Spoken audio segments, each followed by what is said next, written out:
I wrote an open letter to Jaish-e-Mohammed, the terrorist outfit.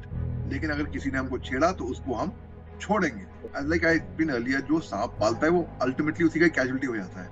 There's a difference between fighting China, fighting Pakistan, external aggression, and fighting our people from inside. The world woke up after 7th October when they saw what Hamas did. But this is something which has been going on for years. Iran was one of the first nations to have recognized Pakistan when Pakistan was formed. Operation Al-Aqsa Storm. About 2 years back, a serving Inspector General of Police, IG Saab, was picked up by the Pakistan military at night. The image of a Talibani is big beard, turban, and that's with a weapon, and that's the cliche image of a Talibani. But to make that difficult to happen, the impossible might take some time. Pakistan is going through a very, very troubled time. Right from the inception, right from the formation of Pakistan in 1947, they've been selling lions to China at the cost of donkeys. And I was in an area where guns were blazing.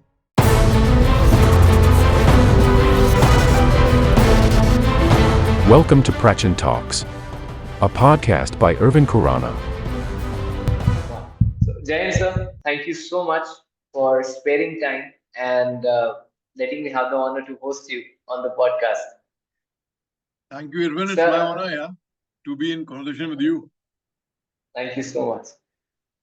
Sir, like we know that, you are the second generation officer in your family. And also the fact when you got inducted in the armed forces, you went into the Corps of Artillery, right? Post that, you were also there in the Northeast, wherein you have also received a commendation card from the DG of the Assam Rifles and had served in multiple more locations as well. So, sir, with this, as we know about you, how you started, what all you did in your tenure, and also the fact that you were quite fascinated by the idea of coming into the film industry as well, which later in time, post getting superannuated, you gave a shot at that as well. So we'll now jump into the sections, but before that, I would just request you, if you have any words for the viewers or just the youth, whoever would be listening to you, any kind of a message for them that can help them. Firstly, I would like to tell everyone, thank you very much for watching us and for watching Irvin. Irvin does great work, very, very inspirational, and he is serving the society in a way that's, I think, very, very inspirational. And we all should come together, join hands, and support Irvin for the endeavor that he is doing, not for himself, but for us. And if you are missing out on Irvin's work, you are truly missing out on something great and great learning, I would say that. Yes, Irvin. See, my cat also agrees. You heard my cat saying, yes, yeah. So, sir, my very first section is around army behind the army. We'll be certainly talking about some current affairs, but I feel, sir, that this is something which is neglected most of the times by our civilians, right? That one only they get to hear about our braves making the sacrifices, which is certainly of a level that a civilian cannot do. And there are families then who are actually making the sacrifice post our braves, and even alongside many a times. So could you please shed some light on how their families also make sacrifices? Sure. Irvin, the fallen heroes are brave. There's no doubt about that fact. Their families are the bravest, in fact, because they bear the brunt of when the hero is not there with them anymore. Then they have to live with that burden all their lives. Be it the war widow, be it the parents, be it the siblings, be it the friends, be it the well-wishers, they miss that person a lot. And in my case, like for example, I didn't have the honor and the fortune of being a fallen hero. I am here with you all. But the fact remains, when we are guarding, when we are safeguarding our borders, our national frontiers, it's our families who read the news every day, who are waiting for news about us, They make sacrifices. We are away from our families.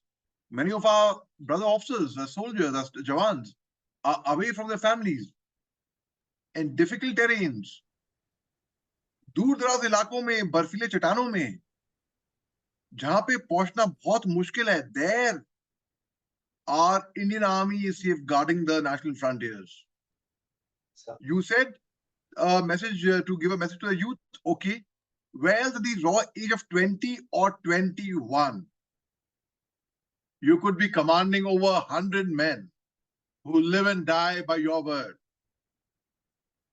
At the raw age of 20 or 21, you could be leading a live workshop, a management workshop, I would call it, or rather it's in danger, where your men will follow you until death. They will not question you. They will not reason. Why? They will just blindly follow you because they believe Hamara Saab sahi hai, because they believe in their officer. If you've read this poem, Charge of the Light Brigade by Alfred Lord Tennyson, in which he writes, half a league, half a league, half a league onward, all in the valley of death, round the 600, forward the Light Brigade, charge for the guns, he said, into the valley of death, round the 600. Was there a man dismayed? Not though, the soldier knew. Someone had blundered.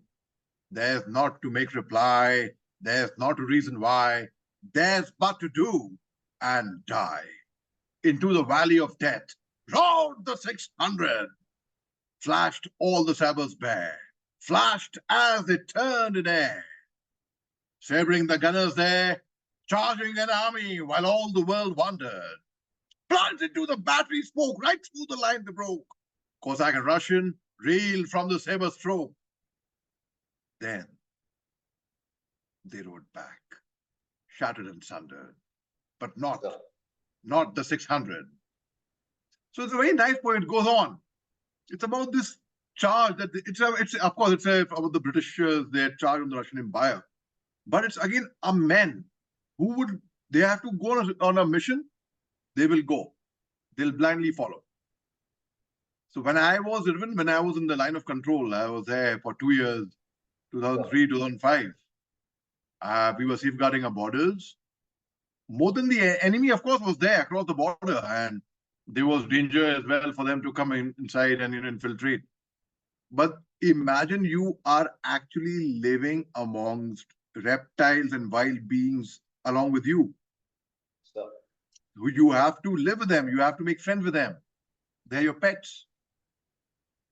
We used to wear a mosquito net at night, not just to protect ourselves from mosquitoes, but also from snakes, scorpions, insects. At 2:30 at night, 3 a.m., if suddenly you are woken up by sudden firing from across the border, and you open your eyes, you'll find at least 2 or 3 vipers or cobra or a snake sitting on top of your mosquito net. In the morning, when you wear your boots, you'll find a snake curled up inside or a scorpion inside.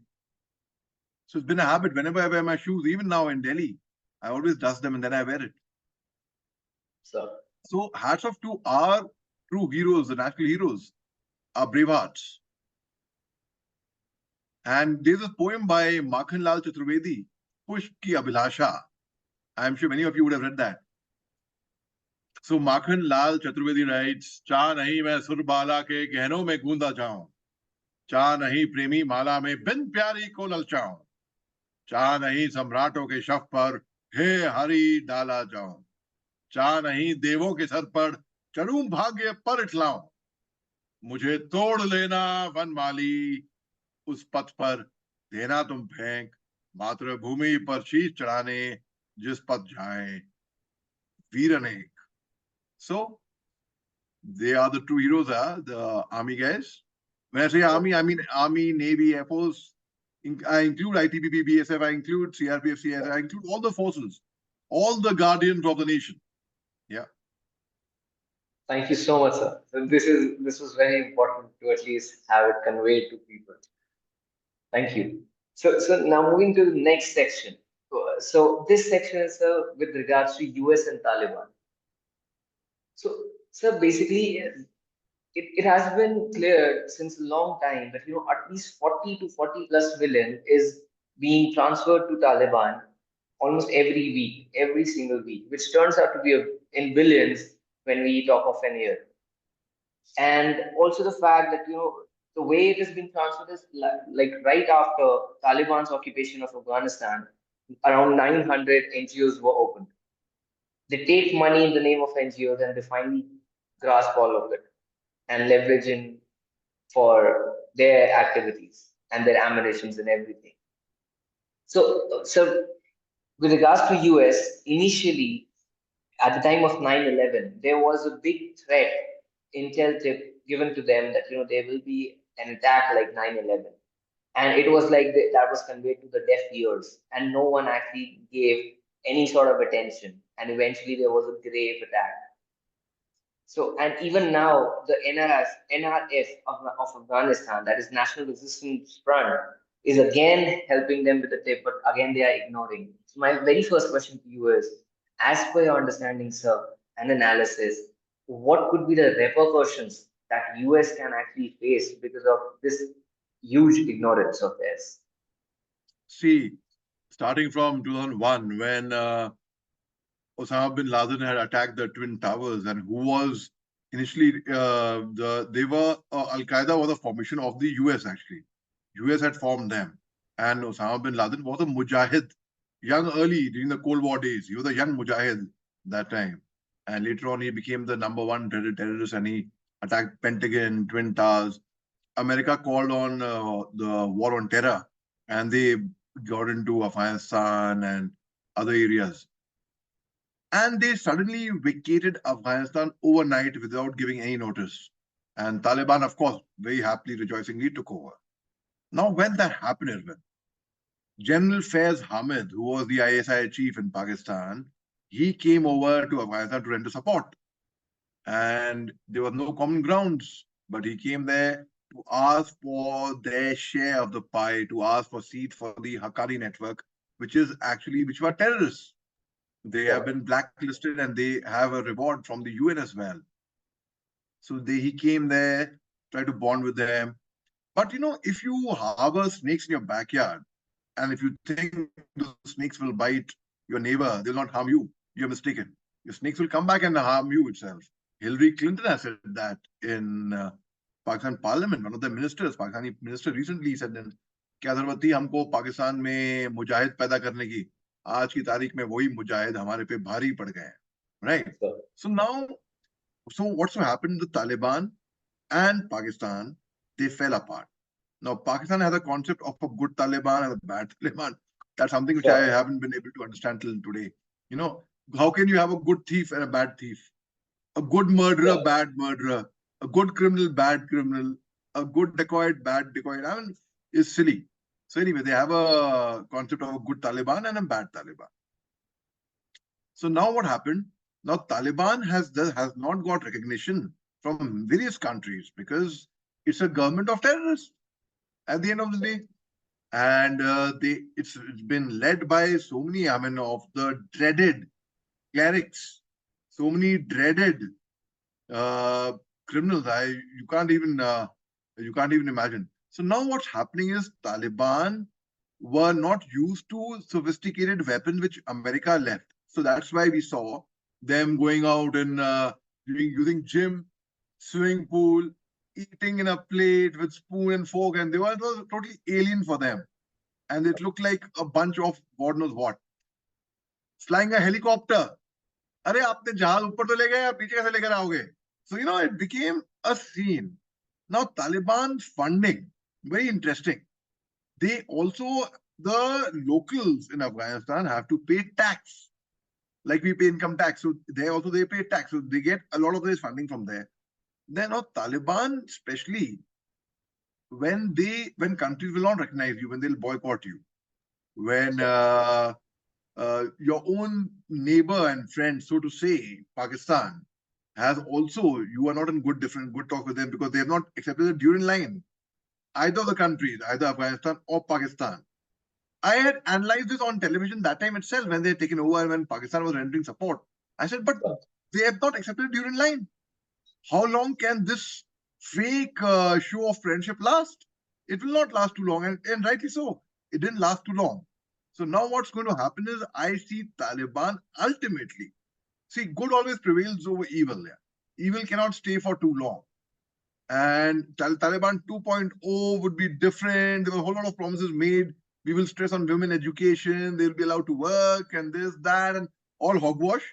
A leopard never changes its spots. So I see now Afghanistan was making progress. We had invested into Afghanistan. Now, because of Taliban, it is going to be very, very regressive.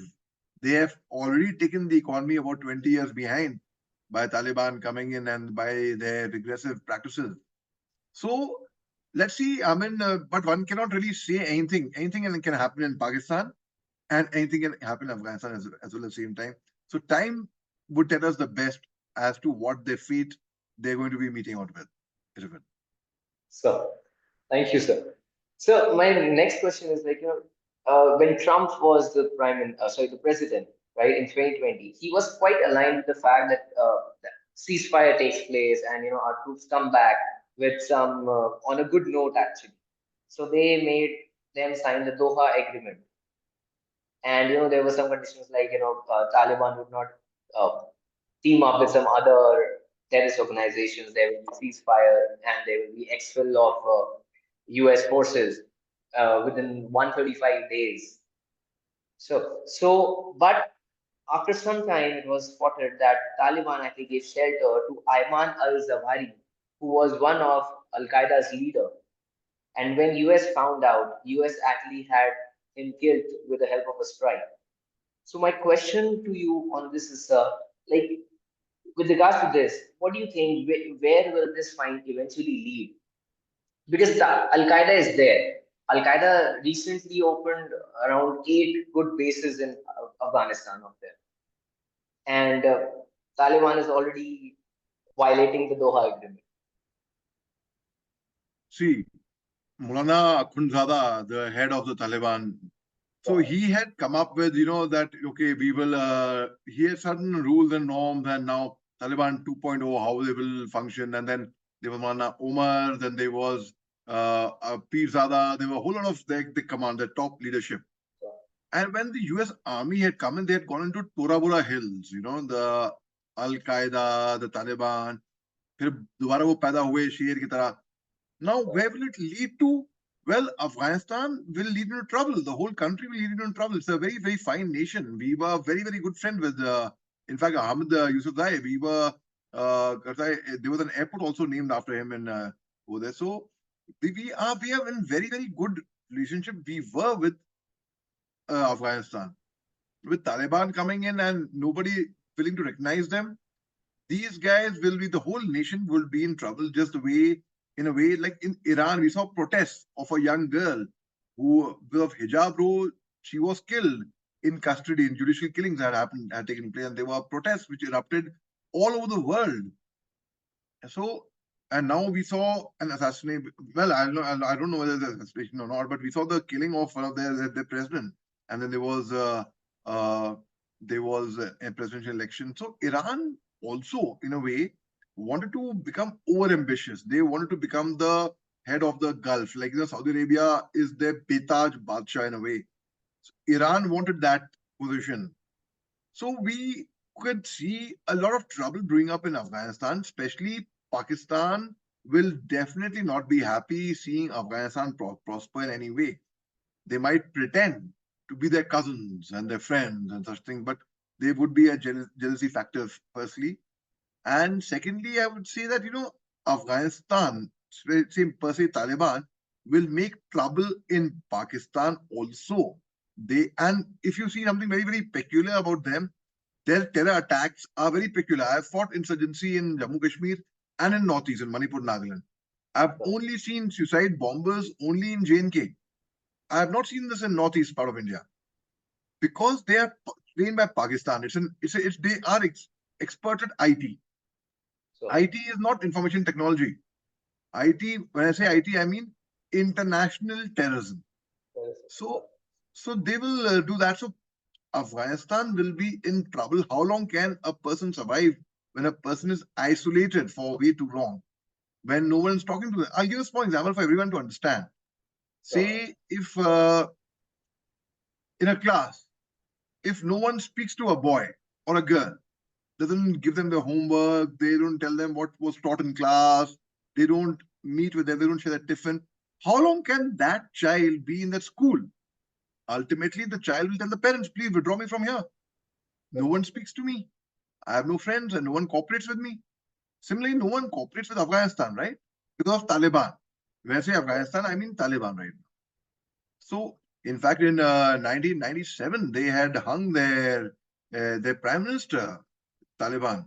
Taliban has been very, very dreadful that way. So, of course, when you have a regime which is only regressive, the whole nation, the engine people are dependent on. If the leader is good, it will take you forward. But when the leadership is like that, it's been branded today. Today, Taliban, anywhere, if something unruly happens, oh, it's like Taliban. It's become typecast. It's like Taliban. So you can imagine what the future would hold when the leadership itself is faulty. So I'll get back to the point when you said that when people say here that okay it's Taliban, so that they're like that yes it's Taliban. They are not considering it as the government of Afghanistan. I have a question for that. I'll come back to it. But before that, sir, there was a research that was pulled on like a few months back actually, which said that there are around 16,000 Al Qaeda fighters present in Afghanistan, collaborating with Taliban. So how can this actually cause a big problem for US? Because US is yet funding Taliban with a handsome amount, but yet there is no support of other governments and no support of other countries as well. See, there is no concrete evidence not in the open domain about America supporting Taliban or funding them or so there's no, it's not a very overt thing to happen. Now, when you talk about Taliban, see, you have to understand when they came into being, they came up with the whole lot of them men should keep beard, they should wear turban, they should pray 5 times a day, they had their own diktat. And that they tried to forcefully lug on to people. So people from Afghanistan had to leave the country. Some of them had to literally escape. And the way of their sentence was total, Sharia law, stoning women, and that kind of stuff. I mean, it was nobody will accept, nobody will like it. How long can you keep people down? Now, when America left the equipment, Talibanis were very happy. अरे बंदर के हाथ तो लग गया equipment, बंदर चलाने, you are not trained in that equipment, how will you handle it? So yes, they have a force of theirs which is organized or unorganized, I don't know, but most certainly, I mean, they let anyone fund anyone. See, it's an ideology, Taliban. Okay, so it's very difficult to finish an ideology, to actually clean that mess. It's very, very difficult. If someone believes, like for example, I'll say Hamas. I'll give a parallel over here. Now, Hamas, there are over 40,000 fighters in Hamas. Their leadership is sitting in Qatar, in different countries. Israel is after Hamas that, okay, I'm going to put Hamas into rubble. Benjamin Netanyahu said that. So there are tunnels under schools, hospitals, all over the place. Very difficult to actually do that. Collateral damage, well, over 38,000 people have died. Innocent. Most of them are women, elderly, children. Over 15,000 newborn children, babies have been killed over there, ruthlessly. So it's very, very difficult to finish an ideology. The Taliban, again, it is an ideology actually, and but people are not happy with them. People, if you ask a normal person residing in Afghanistan, they would not be happy. Their voices are muzzled. They would be, soon I see, they would be protests. People will take out to the streets. And when people come onto the streets, I mean, it's very difficult to control them, So it may not last too long. Yeah, that's what I say. I mean, they might get support, all right, but it won't last too long. I hope it doesn't last too long. So, so now getting back to the point that wherein we are discussing whether Taliban means Taliban. So my question is like, had Ashraf Ghani stayed back instead of fleeing away, he would have literally been forced by Taliban to hand over the government to Taliban. And in that case, Taliban would have become actually a recognized government. Because as of now, it's something which is acquired illegally. So, so had that been a scenario, what would have been the impacts actually if like you could foresee that? Well, they were, when Taliban came into power, there were a whole lot of people there. There were lion of Afghanistan. They all, the forces tried to get them off power, but they couldn't at that time. So they were fighters who bravely fought them and such things. See, I see that Taliban will ultimately die its own slow death. Ultimately, when people will start protesting, you prepare fighters, you prepare people, but then ultimately, because they have to accept the fact that they are a government of terrorists, but they are a strong force and they have an ideology. So they have. So when that happens, it's actually very difficult to finish an ideology. Because you kill one terrorist, unfortunately, 10 more heads will be born. So what is the cure for it? How do we help Afghanistan if we want to help? We got them when we aircraft went to Afghanistan. We flew in a lot of not just Indians but a lot of foreigners as well, Afghan nationals. They were rescued and they came in. So the very fact is, I think Pakistan and Afghanistan will have very soon. They'll have major problems, major issues, and Taliban, their own people will actually they would be ultimate slowly and gradually they will finish them off. So, so like just last two questions of this section. No worries. My very first question to you is like, you said that when Taliban came, they literally tried imposing the practice of having beards and, try being in their outfit, their decided outfit. But even if you ask some civilian, they also say that, okay, when if you ask a civilian to visualize the Talibani, they'll visualize in a similar manner. But they're actually Talibanis in a way who are present with clean shaven look in suits, living under a good, good environment, good demography. Like, in US itself, it's Zalmay Khalilzad, who is US Special Representative for Afghanistan, who is actually a Talibani by heart. He is there. And so my question is, people are there who are clean shaven and look like a good civilian, but how can they actually lead to a good ruckus and havoc in US itself, and also might be some related other countries? Right. See, as I mentioned earlier, it's an ideology. So for an ideology, so one doesn't have to. The image of a Talibani is big beard, turban, and that's the weapon, and that's the cliche image of a Talibani. But as you said, rightly said about no, he was in the UN and he was a UN representative. But the thing is an ideology. It's a soch, vichardhara hai. So it's again actually very, very difficult to break an ideology. When someone believes in that, it's actually difficult. One has to work really, but not impossible yet.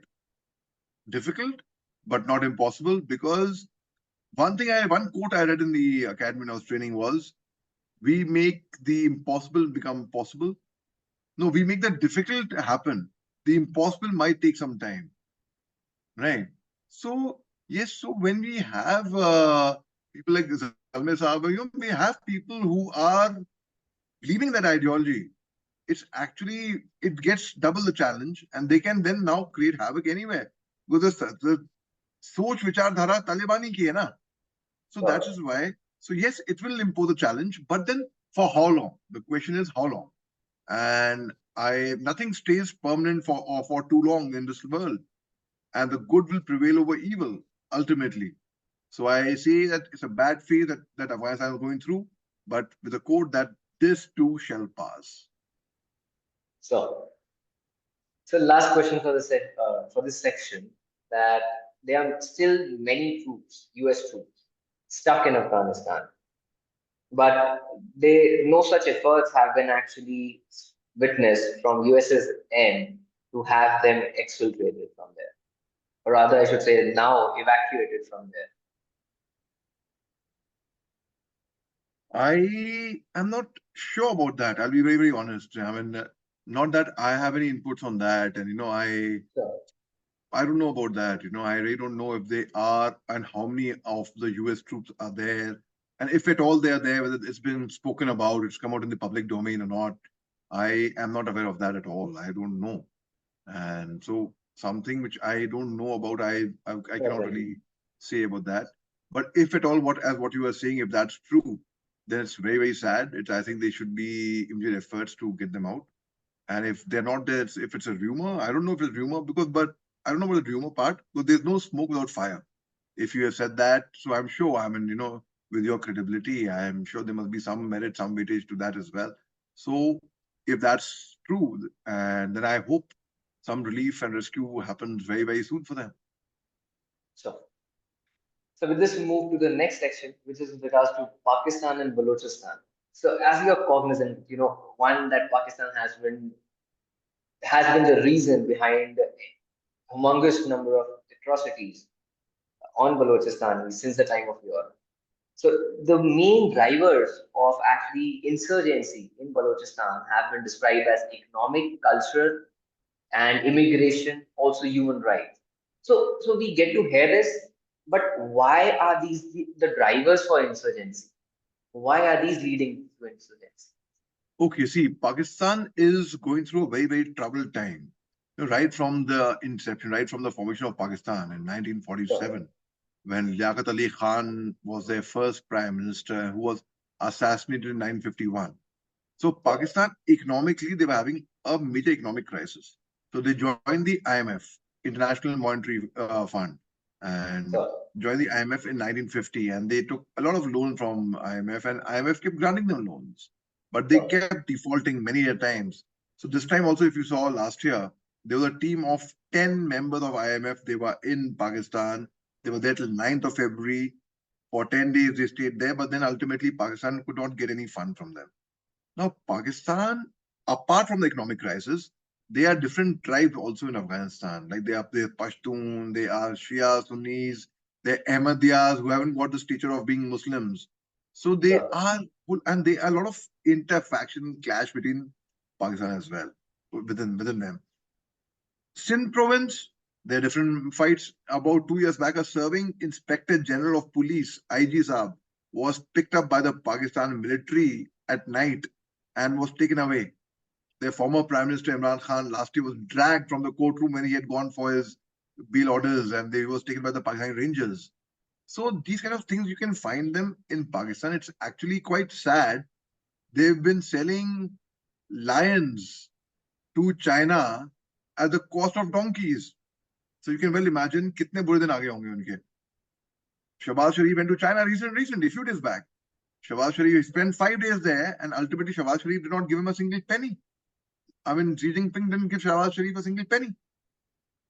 People, okay, have you ever noticed a small fact that, in a park or on the road, if you're walking, if someone falls down, a stranger, complete stranger, rank stranger falls down, the 10 people running from all directions, heading towards him or her to help that person out. I hope you're not hurt. I hope you're okay. Get some water, right?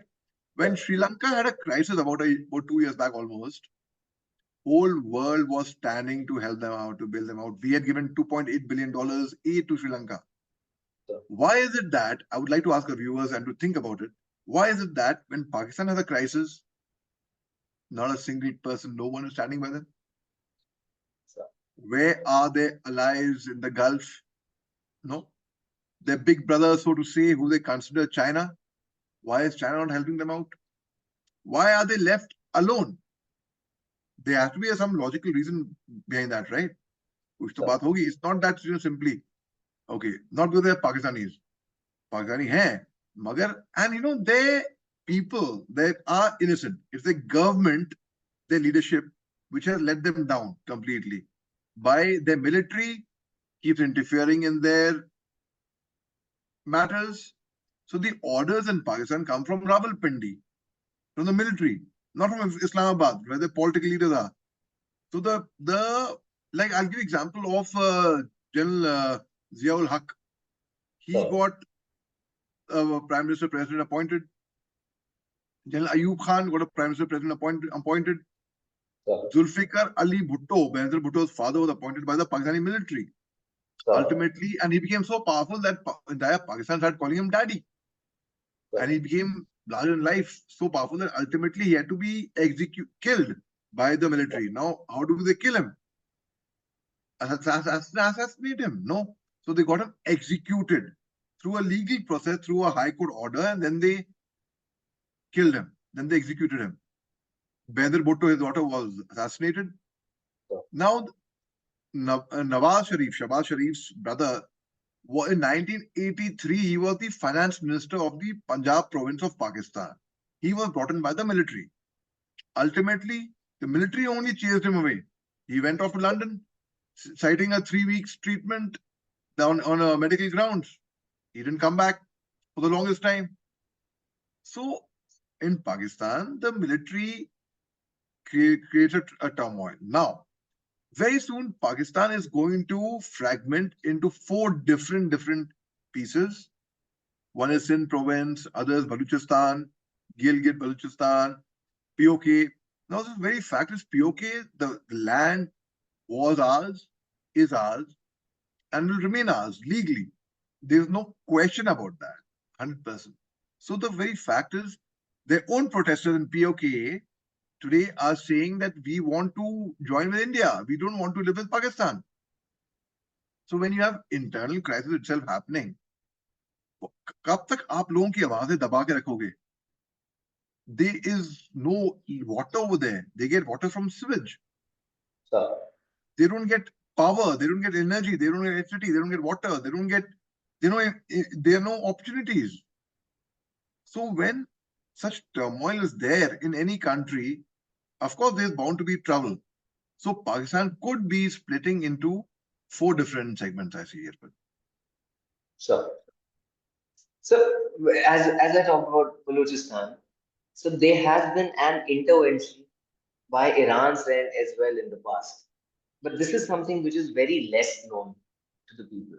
If you could shed some light on that, like why Iran had shown so much of interest in Balochistan. Okay. See, Iran and Pakistan are neighboring countries. And there have been issues with Iran and Pakistan. And recently, very recent, they did an airstrike on Pakistan as well. That was the second time Pakistan had no face to show. That, first India had done a surgical strike in Balochistan, then an airstrike on them, Balakot airstrike. Then Iran. In fact, before the airstrike that Iran did, there was a kind of warlike situation in Iran and Pakistan over water. And the Supremo of Iran, and he had mentioned that Ayatollah Khomeini, that the fight is over water and the water is ours and this, that. So the very fact is because they're neighboring countries. Then secondly, people are interested in minerals, that if we can get minerals from there, if we can extract uranium, got a lot of uranium in that area. And if we can get hold of that strategic location, we come in proximity with other nations as well. So most certainly Iran and Pakistan, and then there's a Shia-Sunni divide over there as well. So there are various factors. Iran is mainly Shia dominated, and here it is Sunni dominated. So they are basically issues like such, and that's why Iran and Pakistan, I don't think they can ever become friends again. Though a country like China did make Iran and Saudi Arabia patch up after a very long time. China also played its part in getting this one in Palestine, Houthis and the other group. I'll just tell you the name. Fatah. Hezbollah. No, Fatah and Hamas. They signed a peace deal yesterday that they will unite together and 14 other groups and they will fight against Israel. Yani dushman ka dushman dost. That kind of logic. So Iran and Pakistan they always had this friction, and they will always have. In fact, let me tell you, Iran was one of the first nations to have recognized Pakistan when Pakistan was formed. And they had a lot of support. And Iran was doing very well at one time. Until 1979, when the Shah of Iran was there, and day after the Ayatollah, 1979 ke baad Ayatollah Khomeini government came, and which was more of conservative and more Kattarpandi and hardcore, and very, very, the regime wasn't very kind to people. People had their differences in Iran as well. So Pakistan and Iran, the differences the divide will be there, and so that's the reason and the thing. So, last question for this section. So, having women raped, brutally murdered, men abducted, killed, families not aware of their whereabouts, then children again killed, or even if girl child is abducted, then that girl child is converted from Hinduism or from any single religion to their favorable religion. And if they're Sunnis, then they try to convert them to Shias. So this made BLA, Balochistan Liberation Army, to take actions. In recent times, so what I'm trying to express is, in a way, they have been like literally terrific with their attempts of gaining independence from that country. And Pakistan, ironically, calls BLA a terrorist organization. So my question is that why is it so that BLA is not actually getting successful in even getting closer to the day when they get democracy and independence from Pakistan? Okay, Irvin, that's a very, very good question. See, I'll be very, very honest with you. In my personal view, I don't see Pakistan Army to be an army, a very, very professional army. Frankly speaking, people might say whatever. Because in 1999 itself, they proved it, that their soldiers had entered our terrain, our country, our area, illegally, despite a pact being in place. General Pervez Musharraf, who was the chief of the army staff and then subsequently the president of Pakistan, he had encouraged this to happen, and they came in civil dress. And when they were killed, Pakistan refused to acknowledge the dead bodies of the soldiers. They said, they are not ours. We don't know. So a nation which will not honor its own fallen heroes, its own fallen heroes, you can imagine what kind of nation, how shameless and how low can you stoop. So I don't consider them, I don't have very, very high opinion about them, frankly speaking. Now, the very fact is, when you have the Balochistan Liberation Organization and Pakistan Army, see, like I explained earlier, जो सांप पालता है वो ultimately उसी का casualty हो जाता है. So these guys have Pakistan Army only funds the terror. All these Hafiz Saeed in jail and all hogwash. Inside jail, he must be getting some 7-star treatment altogether. All Mulana Masood Azhar has got Interpol notice, Red Corner notice, whatnot, but yet they roam around freely in Pakistan. Dawood Ibrahim went off to Pakistan because he found it that a safe haven. He could freely move around and plant things anti-India, do bomb blasts around, do what most terrorists are from there. They breed there. It's a breeding ground for terrorists, actually, supported by the government, by their military. And ultimately, those people only will come and bite them from the behind. So the very fact is, when Pakistan and BLO or Pakistan, see, Baluchis and they have a major problem with the main government. In fact, people who are protesting have a major problem with the main government also over there.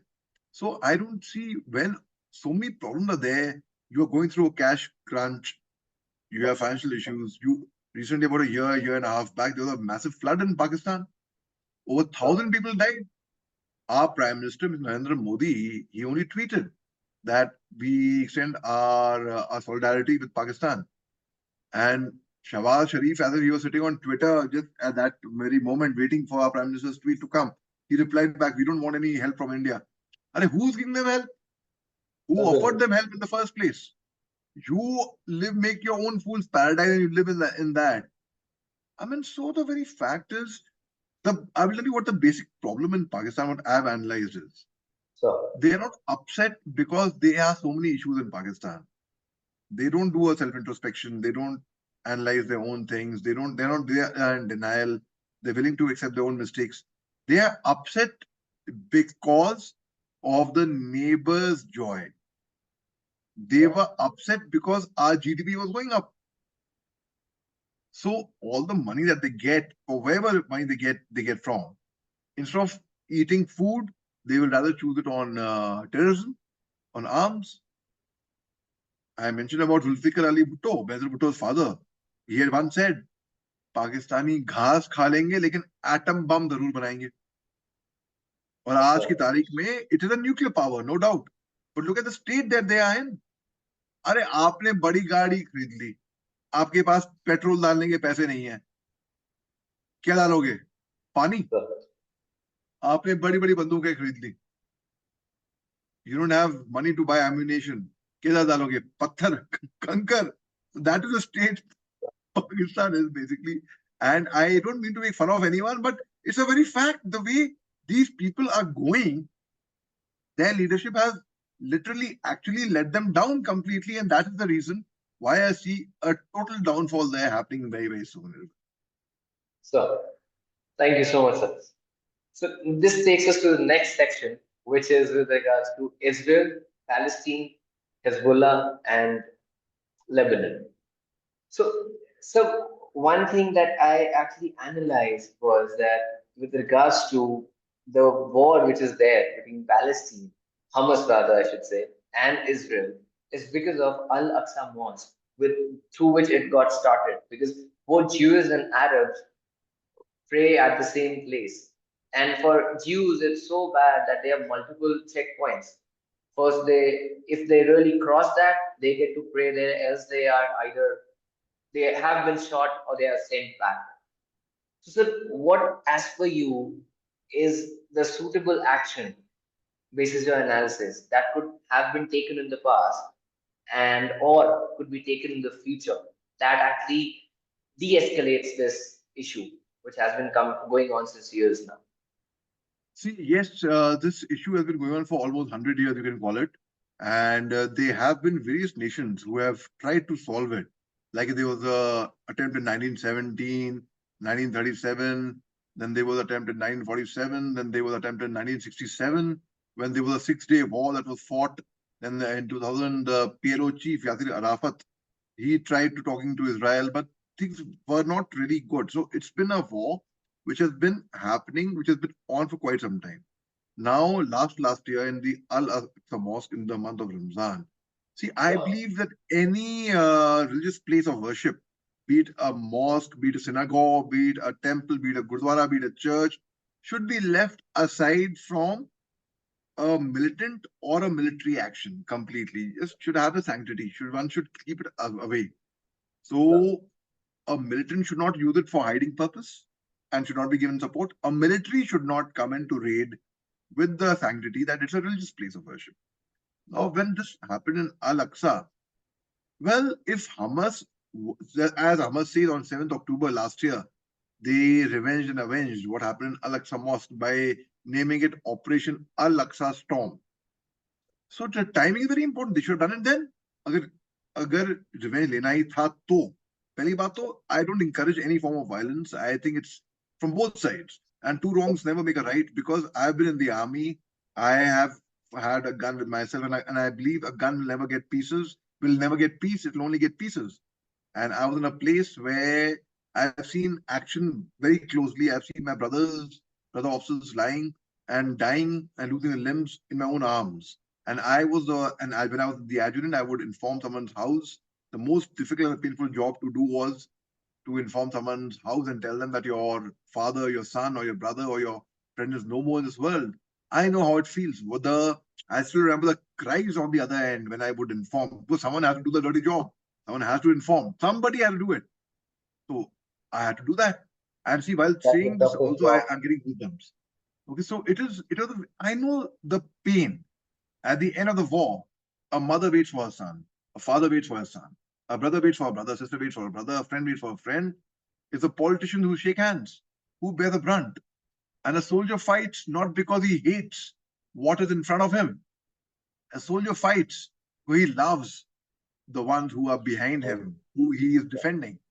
So the very fact is now when we see this turmoil happening in Israel and Palestine, oh, it's actually quite painful, and it's a war which started for land has now become communal. Now it's no more a fight for land. It is Yahudi versus Arab, a Muslim versus a Jew. It's become that. That's the kind of. And let me tell you, the OIC, the Organization of Islamic Countries, they also do not have a unity among. They are not on the same page. There was sometime back there was to be an OIC meeting in two phases because there was no support. It happened only in one phase. Now now countries like you spoke about Hezbollah. Hezbollah is basically Lebanon based, and Israel recently attacked Lebanon as well. Israel recently attacked Yemen as well because they are Houthi rebels in Yemen, and the entire Red Sea where the cargo shipment comes from, the Houthi rebels had actually become a nuisance in that area. Any shipment, thankfully, touch wood, Indian ships were left aside. And nobody, because we are a very peace-loving nation and people respect us more than anything else. More than fearing us, they respect us. And we have the might, but we don't use the might because we believe in a very clear-cut policy. हम किसी को छेड़ेंगे नहीं.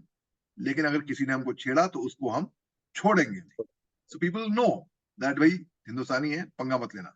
So our ships were unaffected, but there were other nations, over 50 other nations, the ships were affected in the Red Sea side. So any vehicle that any ship they would suspect has got links with Israel or America, the Houthi rebels backed by Iran, they would attack. So now that had become a nuisance, obviously. So now Hamas, Houthis, Hezbollah, I would call them cousins in a way, that they would all unite and they would, in a way, that they would have a common. They are cousins. है तो एक ही पकड़ने के छट्टे बट्टे. I would say that. So now, when it's become so complex, both the nations have to come to a table. Netanyahu right now is in America, and he was to meet President Joe Biden. President Joe Biden had COVID, so he was isolating himself, and it was a question mark whether he'll give him time or not.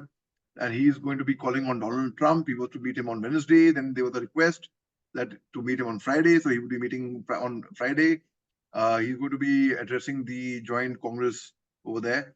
But the fact is, as per the ruling, the Vice President Kamala Harris should have been there for the when he addresses the Congress, the United Congress of America. But then Kamala Harris, because she had commitment, she had to travel, so she's not there. Then it's going to be the next in line. It's going to be quite a big mela, but Kamala Harris will definitely put her foot down and she will tell Netanyahu to end this war at any cost. Now, what happened on 7 October by Hamas was gravely wrong. It cannot be justified in the hope of hell of anyone ever in this wildest dream.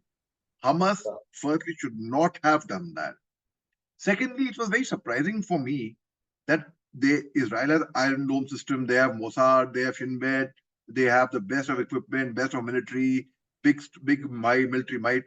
How can Hamas enter Israel and do it in a place, where the majority of the attacks happen is in a place in Israel where they are supporters of, though they are Israelis, they are supporters of a lot of people from Palestine as well. So when you say Hamas, Palestine, I personally think they are two different entities, and because of Hamas, the innocent Palestinians are suffering. If Hamas had not done the disgraceful act they did on 7th October today, thousands of Palestinians wouldn't have been killed. I see it this way. Netanyahu got an excuse, got a reason. Okay, let's go and attack. Let's go and do this. Hamas, and on the pretext of finishing Hamas, so many innocent people have lost their lives, and I mean, one can't even. I feel ashamed to even hear it, saying that's collateral damage. A collateral damage could be that you have attacked the enemy, all right, and some odd by mistake casualty happened of a civilian, of an unrelated person. I can imagine that. But when there are so many innocents who are dying, The International Court of Justice recently, they gave a ruling as well. They told Israelis that you have occupied Palestinian land. So Israeli said it's a one-sided judgment. We don't agree to that. And International Court of Justice, if you see, it's a toothless tiger in the long distance, long run. They have given a ruling for President Putin's arrest warrant also. They've called him as an international criminal. They called him an international criminal for what, and they had war crimes committed by him in Ukraine and such things. But the International Court of Justice, they were countries, if South Africa went to them, there have been countries like Turkey has called Prime Minister Netanyahu as Hitler, as as whatnot, as a genocide has been called. So many things have been called, but the very fact is, had this happened in Israel as well, I would have condemned it. Anywhere where humanity suffers, irrespective whether you're Jew, you are Arab, irrespective whichever region, religion, caste one comes from. If it happens with animals, we will raise our voice for animals as well. Here they are human beings who are being killed. So the very fact is, now when Netanyahu is in America, I sincerely hope that some solutions worked out, and both the parties have to come on the table and talk. Because dialogue is the only way forward. And you have to talk. You have to clear your ground, your misunderstanding or whatever.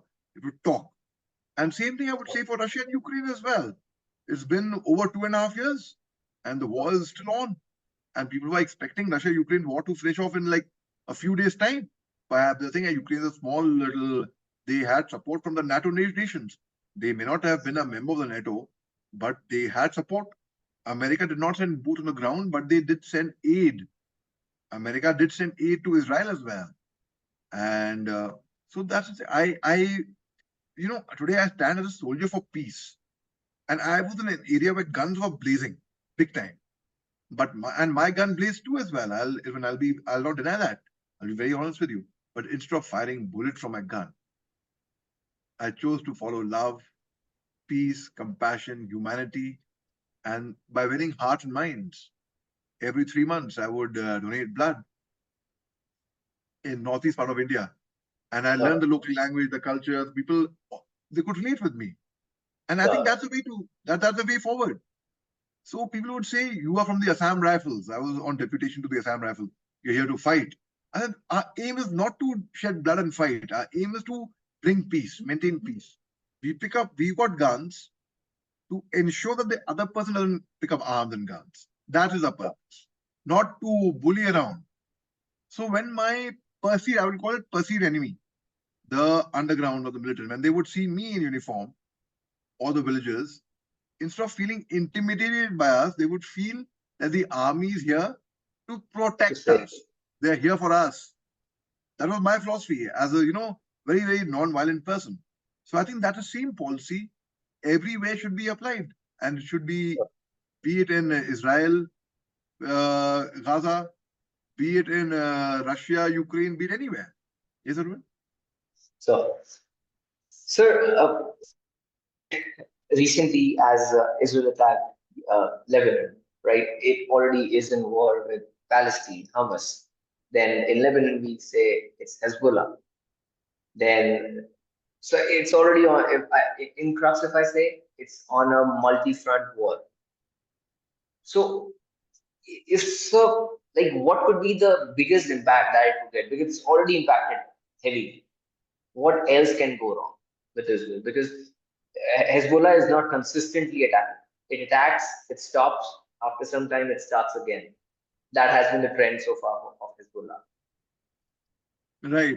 Even around first week of May, if I remember correctly, around the date, there was an attack by Israel on a consulate in Syria, an Irani consulate, where there were some Irani soldiers who lost their lives and such things, and there was a lot of speculation: will Iran retaliate? And they did. Iran did retaliate in a way. It was very, very, I would say,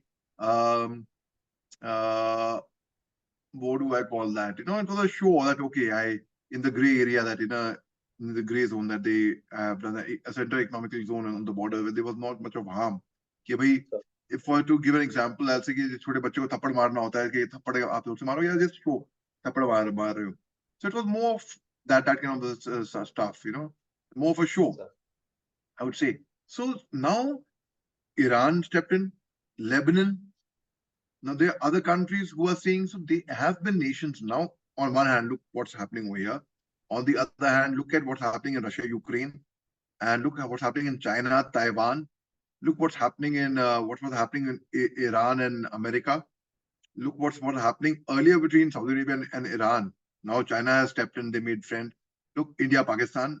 Though we are tigers, Pakistan is the one who's going to be scared of us always, and it will remain that way. There's no question about it. So all over the world, China recently made friends with Solomon Islands about a year back. Solomon Islands is on the eastern coast, and they are a group of 800 to 900 small islands. So obviously, when there's so many small islands, it's very, very difficult to control them. And they've got cargo problems, shipping problems, crime problems, pirate problems, whatnot. So since they are so close to Australia geographically as well, so they came into a pact with Australia that Australia will give them the military support and the law and order situation. The Australia will look after it. China is so slimy and sly. China made friends with Solomon Islands, and secretly backdoor they said, we will send in our military, we will give you support, we'll give you infrastructure support. That way China can exert its influence in Solomon Islands. And if you see geographically, the world is round. Like if I show you, this is a globe. Supposing there's a globe, the world is round. Now on the eastern side, so it will obviously go towards the west, which means now China, their influence will come towards America as well. Like the way Russia had a problem that Ukraine should not enter NATO, because if they enter NATO, their borders would be exposed. The NATO would have planted their military on the Ukraine-Russian border, and no country, you would not be comfortable if someone is peeping into your house every time with a binocular and outside your house. No one likes it, right? So now China did exactly that. Now, the very fact is, when China could stoop to such a level of doing that, so we can see a turmoil across the world right now, which can have very, very dangerous consequences if the world doesn't wake up together and realize now. Leave alone this, there is a tree planting drive, change of weather, global warming. We saw floods in Dubai, yeah? Where have you heard floods coming in Dubai? For heaven's sake. Okay, the weather is changing so badly. So world, people say, what's happening? What's happening? Where are we heading to? So I definitely sense if we do not, as responsible human beings across the world, not just responsible citizens of our own respective countries. Someone from American would be responsible there. Indians, we are very responsible. Somebody else, as human beings. We recently hosted the G20 summit, and all the world one family. Our Prime Minister said, rightly so. So we all have to wake up together as human beings and make the world a better place to live in, economically, culturally, diplomatically, environmentally, in every way possible. So, last question for this section. But before that, I just have one short statement that, when you say that, world can be a better place when we live together, that certainly is, but actually it actually gets tough when, the victims of terrorism actually have to sit next to the perpetrators of terrorism. So that makes things a little more slower in the process. Most certainly, and very well said. I wrote an open letter to Jaish-e-Mohammed, the terrorist outfit, in the year 2019. On 15th February 2019, I had put this letter. I put up on Facebook. It went so viral. I wonder if you read this letter. It's available on Google everywhere. It had over 10 million shares. I'm not talking about views. It had over 10 million shares within the same day. And you can imagine the viewership. I mean, it got the kind of traction it got. And I was interviewed by almost every single television channel of the country on the content of the letter, what inspired me to write it. It was very, very anti-terrorism. And in fact, after that letter only, I started appearing on different channels as a defense analyst, which they, so to say, they call me defense and strategic expert, जो कि मैं बिल्कुल भी नहीं हूँ, but still, I mean, that's the way they, yeah, seriously. So it is, and where I have mentioned about terrorism का खात्मा तो होना चाहिए. When I say the world, let's make the world a better place to live in, because ultimately, like, I'll give you example of Pakistan. इन्होंने ठेका ले रखा है. ये कौन है? क्या है ये? What are they? They're some authority. They're rubbish. They are, and these small children who are brainwashed into terrorism are shown very big dreams of going into heaven and Hoor Pari and whatnot. Let me tell you, let me assure, if they are listening, if they're going to be listening, if someone's going to be sharing it, वो सीधा जहन्नम में जाएंगे. They will go to hell, because no religion says go yourself and blow yourself up, go and go kill innocents. It's misrepresentation, misinterpretation, misunderstanding. Whatever people have perceived, हर कोई अपना चलाएगा अपनी समझ की तरीके से. So that is not the way. That is just not the way. So these people, whoever gets into this, whoever picks up the gun, there's a film called Moji. It's a Kashmiri film, and in which I directed by a very popular filmmaker called Vicky Malhotra. He's a theatre personality actually. I've acted in that film, and it's about 3 terrorists who come from across, and how they get local support, and how they try to plan their activities, and finally the army comes, and how they put them to sleep. It's very, very interesting. It's not released as yet.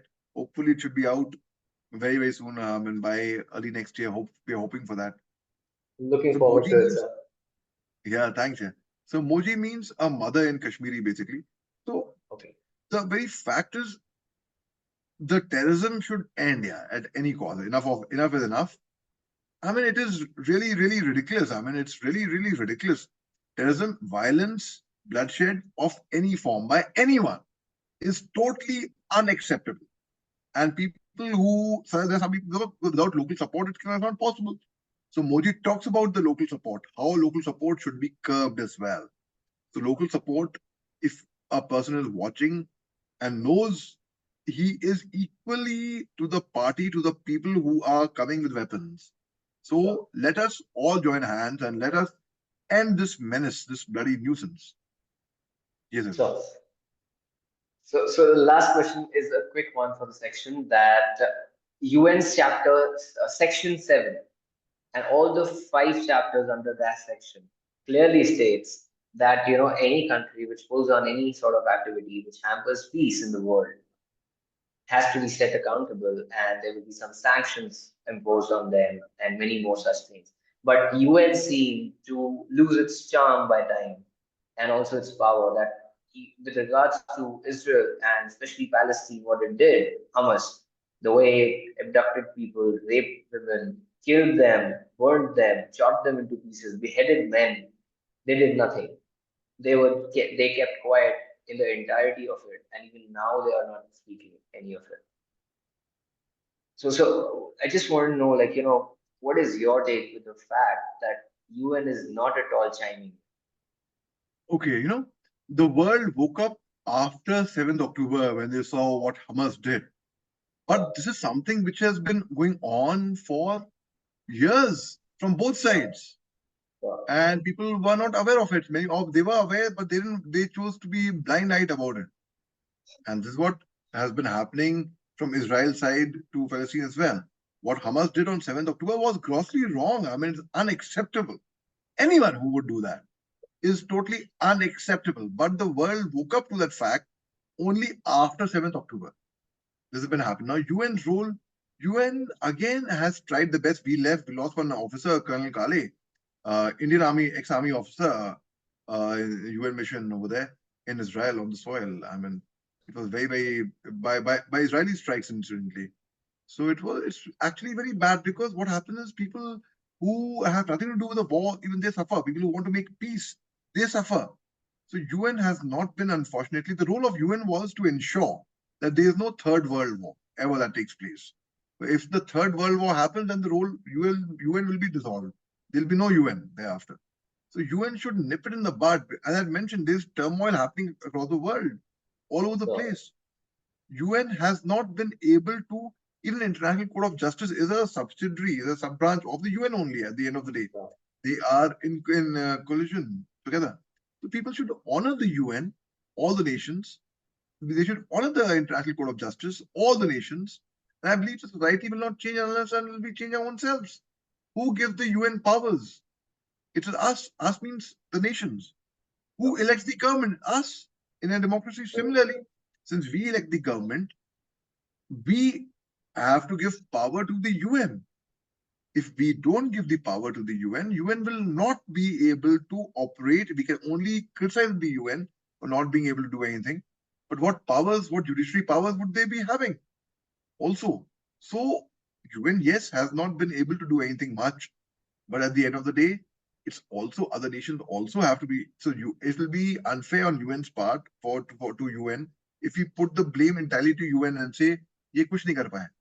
What have we done? What judiciary powers have we given to them? How much have we listened to them? So it's ताली हमेशा एक हाथ से नहीं बजती है. ताली हमेशा दो हाथ से बजती है. So yes, there's no doubt about that fact. They have proved to be totally inefficient in this, and in several other crises in the past as well. But then again, one has to allow them to function in order to get the results. So, thank you, sir. So, last section, as we had a word. So, this is for our beloved country, that is India. And after we have talked about the world. So, my very first question to you is like you have been in Northeast and you have been in Kashmir. You have served both the places. The thing is that most of the civilians I've heard, it pinches a lot when I hear that, but they have said that soldiers there हैं तो मार के क्यों नहीं आते हैं? But the thing is that to kill someone is also not that easy actually. When you're putting a bullet in someone, that's not easy. But the thing is, the mentality of the militants in Northeast and Kashmir differs a lot. If you could just shed some light on that. Okay, that's a very, very good question, and thank you for asking that. I have fought counterinsurgency operations in Jammu, Kashmir, and also in the northeast part of India. I have found the difference in the insurgency to be very different between the two. Like in Jammu, Kashmir, they are suicide bombers, whereas in the northeast part of India, they are armed, organized, militant outfit. So, and they are not suicide bombers. They are like some of them in the Nagaland they run a parallel government almost. They collect taxes. Their demand is of a different flag, different currency, different country, some of them, right? So now the very fact is, let me tell you one thing, the people from the northeast part of India, I vouch with conviction, I can tell you with a lot of belief, a lot of faith, I can tell you that they are very, very cultured, very principled, men of their word. They don't let their word down. If they have given you a word, zaban de di, to zaban de di, pakka. They are very well mannered. They are gentlemanly. They stick to what they say. So I've had a very, very good experience in the northeast part of India, in fact. So much so to the fact that I was awarded a GOC&C Commendation Card in 2007 on 15th August. And just 2 days back, again, the Director General Assam Rifles Commendation Card was awarded to me as a civilian, as a person who's not serving anywhere, as an ex-serviceman, which is unheard of almost, So if you are in service, you get it. It's an honor. But you get it when you are not in service. I would say it's a greater honor. And I had led the Assam Rifles marching contingent. I had recruited the President of India. So now I believe one thing, that there's a difference between fighting China, fighting Pakistan, external aggression, and fighting our people from inside. Now, a few years back, when General Bipin Rawat, God bless his soul, the CDS, when he was the chief, he had said that India is prepared for a 2.5 front war, which meant one side China, one side Pakistan, and half the internal insurgency problem that we have against terrorism. So we have to understand that the insurgents are our own people. They're Indians. They're not foreigners. They are citizens of the country only. They are our own people, and it's very difficult to fight our own people. When you fight our own people, it's tougher than when you fight China or Pakistan, because you know which side, where the enemy is. Here you don't know where. Here, a terrorist, a militant without a weapon is an innocent civilian. So you don't know. Tomorrow a militant terrorist comes in front of me without a weapon. He's a normal civilian for me. Even though I might recognize him by his face, I might know that this guy is a NSC and IM commander. This guy is, he's operated in Manipur, he's their commander, but he's come without weapon. Just because I recognize him by his face doesn't mean giving me a right or a legality or a this thing to aim at him or target him. So it's very difficult when you fight internal conflict like this. Now, I would like to throw some light. We all know about what's happening in J&K last few days, especially.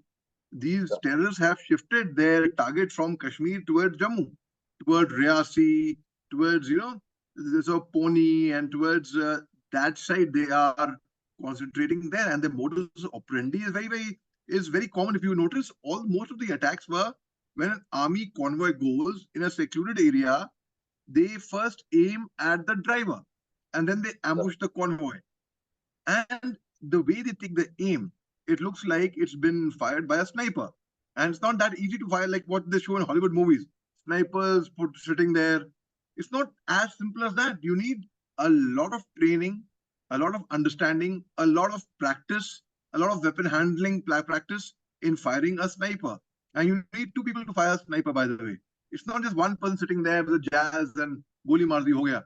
One is a spotter, and one is who calculates, who spots the target, who calculates, gives aim, gives the grid references, the area, the numbers. He calculates the figures. And one is a shooter who shoots at the spot. So you need a lot of training for handling a sniper. It's not very simple. So now, the way these attacks in J&K have happened, they seem to me at least, that the Pakistan army is also, they have a hand behind it. Either it could be trained soldiers of Pakistan itself, or it's someone who's sent out by the army. Because it's very difficult for a regular terrorist to actually, the way organize attack like this, it is a little tough. Now let me throw light on the northeast part of India. Not just terrorism, the army fights means not just with guns. Fight means they operate where there are floods, relief operations, there are earthquakes. A small boy has fallen into a borewell, into a khud. I remember in the year 2005 or 6, there was a little boy called Prince. He must be a young lad by now. He had fallen into a borewell, and there was an army operation, and it was covered majorly by the media that the prince has fallen, and then they showed a general picking him up and getting him back and such things. So the very fact is now, like for example, Manipur. I'll throw some light over there. What's happening in Manipur right now is an ethnic clash. It's not communal. It's not Hindus versus Christians. It's an ethnic clash. It's Meiteis versus Cookies. And Meiteis, they are even Manipuri Muslims who are known as Pangals. They are also Meiteis. Meiteis are also Christians who would be having names like Laishram Raju Singh or Rohan, a very Hindu sounding name. But these are Meitei Christians. Okay. And the Meitei Christian churches, and even Nagas are Christian for that matter, their churches are standing erect. So it is not a problem Hindus versus Christians over there. First, that narrative for people, an army and the Assam Rifles is called there to maintain peace. An Armed Forces Special Power Act, which was there in J&K, which was there in the whole of Manipur, which was there earlier when the insurgency was on, before the ceasefire in Nagaland, it's been withdrawn from certain parts of Manipur. So when you give authority, you have to give responsibility as well. When you give responsibility, you give authority as well. When army and the armed forces have to operate with their hands behind the backs, it will get very, very difficult for them. Now, among the Cookies, they are Thadao speaking Cookies who would be having surnames like Hawkibs, Kipgins, Khongsais. They are Paites, who would be having surnames like Guites, Sautes, Waltes. Then they are Mizos, they are Gangtes. You have to understand by the surname, and if you can get it, if you can write, if you can understand by the features, who's where. Unfortunately, in mainstream, like in Delhi, we have very little knowledge about the northeast part of India. Many people, for them, just because they look different. But let me tell you, they have a golden heart. And even Meiteis and Cookies and even Nagas, And then there's a separate religion in Manipur called Sanamite. Very less is known about the religion. They have their own god. Pakhanba is a god. And their temple is in the Kanglai fort is the temple. The Sanamite temple is there. So army has to, when I say army, I mean I include Assam Rifles also in that, because led by army officers. So they have to maintain peace. It's very difficult to operate over there.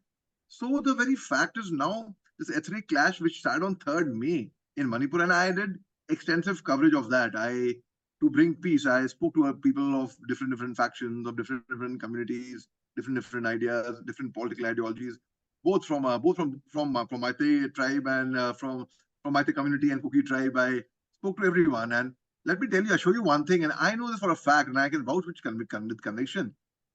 It is a misunderstanding, it's a miscommunication, it is a problem which could be sorted, which should be sorted by all means. And this is, if it is not solved now, it will linger on, it will become a pain. And Manipur is a state which has contributed great deal to the nation building. We have Mirabai Chanu, we have Mary Kom, we have Ratan Thyam, we have medal winners, we have so many people, Nobel laureates, we have literates, we have what not from Manipur. I mean, the best of sports people are from Manipur, in fact. So Manipur and Northeast is part of a region, is one region which needs to be paid attention to. So yes, coming back to your question, internal problems are worse than solving external problems. Yes, so we'll just call it now. Before calling it, would you like to give a message to the viewers? Also, with the fact that recently a Jaish-e-Mohammed video of a Poonch ambush attack in 2023 was released by PAFF, and people are sharing it recklessly without knowing the propaganda and what the consequences could be. So, if you could please, while giving your message, to tell them that they stop sharing that without knowing the intent behind that. See, I don't know which what is to be shared or which people are sharing, which are not. Because I am not party to it. I've kept away. I don't even know. I don't even want to know also certain things. Okay. So people, if something is inappropriate, I appeal to everyone to not share any inappropriate content without knowing. Unintentionally, you might end up sharing someone's propaganda, and you might fall victim to. You might be a pawn. You might fall prey to sharing that propaganda. So do not share anything on social media, fake news, false news, which is not confirmed by you. We are very trigger happy. Moment a forward comes, we forward it to a family group, class group, this group, that group. Don't do that. Don't fall prey to that. Only if you think it's going to help somebody, constructive, progressive, positive news, that more than welcome. But destructive negativity, do not spread negativity. And I would wish to know about what you mentioned later on after this. I really don't know. I mean, but I read in the news that there was some fake propaganda by some people by Jaish-e-Mohammed, and people are sharing, and the J&K police had appealed not to share. I don't know what that was, because it never reached me, thankfully, and I don't wish to receive it either. And forwarding to bahut dur ki baat hai. So I would appeal to people not to fall into propaganda of others. And yes, J&K, yes, it is important to solve that crisis. Also, pay attention to northeast part of India, which is a very, very ahem hissa hai Hindustan ka. Yeah. Thank you so very much, sir, for sparing time and letting me have the honor. It was a pleasure connecting with you. Thank you. Thank you.